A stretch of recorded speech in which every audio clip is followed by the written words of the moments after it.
హరే కృష్ణ అండి. నేను ఈరోజు శ్రీకృష్ణ భగవానునికి 16,000 మంది భార్యలు ఉన్నారు అని అడుగుతూ ఉంటారు కదండి. ఆ విషయం గురించి మన శాస్త్రాలు ఏమి వ్యక్తపరుస్తున్నాయో నేను వివరిస్తానండి. మనం శాస్త్రాలు చదవకుండా అనవసరమైన అపోహలను నమ్మడం తప్పు కదండి. ఇక వీడియో స్టార్ట్ చేయనా? శ్రీకృష్ణునికి 16,000 మంది భార్యలు కాదండి, 16,108 మంది భార్యలు.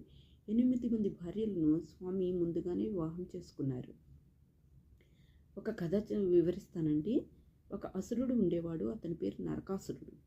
అతను ఏమి చేశాడంటే 16,100 మంది రాణులను తన వద్ద బందీలుగా పెట్టుకున్నాడు. అయితే శ్రీకృష్ణుడు ఎప్పుడైతే దుష్టుడైన నరకాసురుడిని సంహరించారో, ఆయన భవనంలోకి ప్రవేశించగానే ఈ 16,100 మంది రాణులందరూ ఏమని ప్రార్థించారంటే, స్వామి, ఈ దుష్టుడు తీసుకొచ్చి ఈ భవనంలో పెట్టుకున్నాడు. మమ్మల్ని ఎవరు వివాహం చేసుకుంటారు? అందువల్ల మీరే మాకు భర్తగా కావాలని పరమ భక్తియుత సేవతో స్వామిని వేడుకున్నారు. శ్రీకృష్ణ భగవానుడు భక్తితో వేడుకుంటే తన భక్తుల కోరికలను నెరవేరుస్తారు కదండి. ఆ విధంగా 16,100 మంది రాణులను వివాహం చేసుకుని వాళ్ళ భక్తియుతమైన కోరికను నెరవేర్చారన్నమాట. మొత్తం 16,108 మంది భార్యలండి శ్రీకృష్ణ భగవానునికి. శ్రీకృష్ణుడు 16,108 కృష్ణ స్వరూపాలతో ప్రతి ఒక్క రాణి దగ్గర ఉండేవారట. అంతేకాని ఒకరోజు ఒక రాణి దగ్గర, ఇంకొక రోజు ఇంకొక రాణి దగ్గర అలా ఉండేవారు కాదు. 16,108 స్వరూపాలతో ఒకే సమయంలో అందరి దగ్గర ఉండేవారట.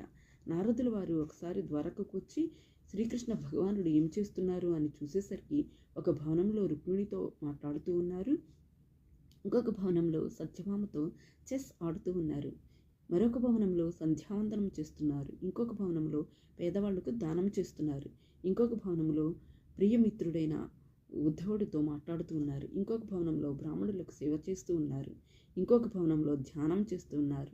ఇలా 16,108 భవనాలలో స్వామి ఒకే సమయంలో ఉండేవారట. అలా ఈ ప్రపంచంలో ఎవరికైనా సాధ్యమవుతుందండి? జీవుడికి భగవంతుడికి తేడా ఉంది కదా. కృష్ణుడు ఎందుకు ఇంతమంది భార్యలుగా చేసుకున్నారు అని అడుగుతూ ఉంటారు కదా. ఎందుకంటే ఆయనకు ఆ సామర్థ్యం, శక్తి, ఆ తత్వం ఉంది కాబట్టి. సామాన్య మానవులకు భగవంతుడికి చాలా వ్యత్యాసం ఉంది. శ్రీకృష్ణ భగవానుని తన భక్తులు ఏ విధంగా భక్తి చేస్తే ఆ విధంగా కరుణిస్తారన్నమాట.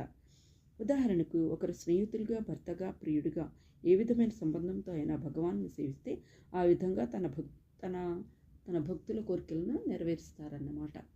హరే కృష్ణ.